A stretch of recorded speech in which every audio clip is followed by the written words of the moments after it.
When they had approached Jerusalem and had come to Bethphage at the Mount of Olives, then Jesus sent 2 disciples, saying to them, "Go into the village opposite you, and immediately you will find a donkey tied there and a colt with her.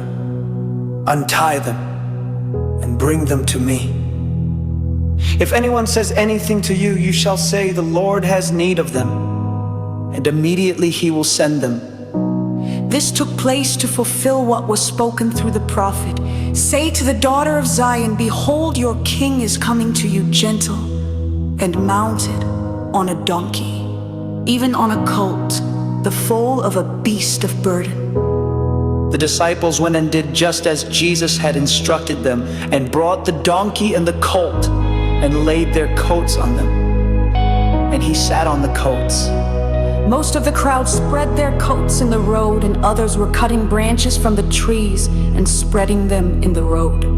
The crowds going ahead of him and those who followed were shouting, "Hosanna to the Son of David! Blessed is he who comes in the name of the Lord! Hosanna in the highest!" When he had entered Jerusalem, all the city was stirred, saying, "Who is this?" And the crowds were saying, "This is the prophet Jesus from Nazareth in Galilee." And Jesus entered the temple and drove out all those who were buying and selling in the temple, and overturned the tables of the money changers and the seats of those who were selling doves. And he said to them, "It is written, my house shall be called a house of prayer, but you are making it a robber's den." And the blind and the lame came to him in the temple, and he healed them. But when the chief priests and the scribes saw the wonderful things that he had done, and the children who were shouting in the temple, "Hosanna to the Son of David," they became indignant and said to him, "Do you hear what these children are saying?" And Jesus said to them, "Yes, have you never read, out of the mouth of infants and nursing babies you have prepared praise?" And he left them and went out of the city to Bethany and spent the night there. Now in the morning, when he was returning to the city, he became hungry.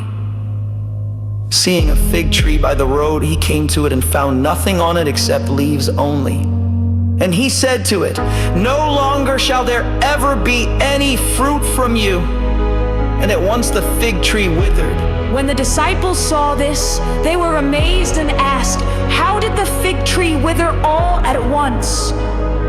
And Jesus answered and said to them, "Truly I say to you, if you have faith and do not doubt, you will not only do what was done to the fig tree, but even if you say to this mountain, 'Be taken up and cast into the sea,' it will happen." And all things you ask in prayer, believing, you will receive. When he entered the temple, the chief priests and the elders of the people came to him while he was teaching and said, "By what authority are you doing these things? And who gave you this authority?" Jesus said to them, "I will also ask you one thing, which if you tell me, I will also tell you by what authority I do these things." The baptism of John was from what source? From heaven or from men? And they began reasoning among themselves, saying, "If we say, 'From heaven,' he will say to us, 'Then why did you not believe him?' But if we say, 'From men,' we fear the people, for they all regard John as a prophet." And answering Jesus, they said, "We do not know." He also said to them, "Neither will I tell you by what authority I do these things." But what do you think? A man had 2 sons, and he came to the first and said, "Son, go work today in the vineyard." And he answered, "I will not." But afterward he regretted it and went. The man came to the second and said the same thing. And he answered, "I will, sir." But he did not go. Which of the 2 did the will of his father? They said, "The first." Jesus said to them, "Truly I say to to you that the tax collectors and prostitutes will get into the kingdom of God before you. For John came to you in the way of righteousness, and you did not believe him. But the tax collectors and prostitutes did believe him. And you, seeing this, did not even feel remorse afterwards so as to believe him. Listen to another parable.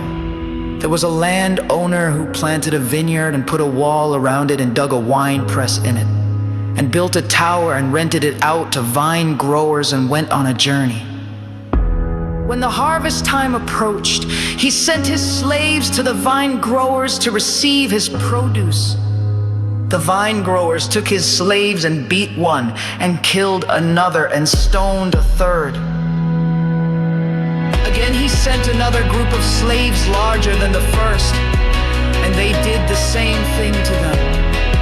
But afterward he sent his son to them, saying, "They will respect my son." But when the vine growers saw the son, they said among themselves, "This is the heir. Come, let us kill him and seize his inheritance." They took him and cast him out of the vineyard and killed him. Therefore, when the owner of the vineyard comes, what will he do to those vine growers? They said to him, "He will bring those wretches to a wretched end, and will rent out the vineyard to other vine growers who will pay him the proceeds at the proper seasons." Jesus said to them, "Did you never read in the scriptures, the stone which the builders rejected? This became the chief cornerstone. This came about from the Lord, and it is marvelous in our eyes. Therefore I say to you, the kingdom of God will be taken away from you and given to a people producing the fruit of it. And he who falls on this stone will be broken to pieces, but on whomever it falls, it will scatter him like dust." When the chief priests and the Pharisees heard his parables, they understood that he was speaking about them. When they sought to seize him, they feared the people, because they considered him to be a prophet.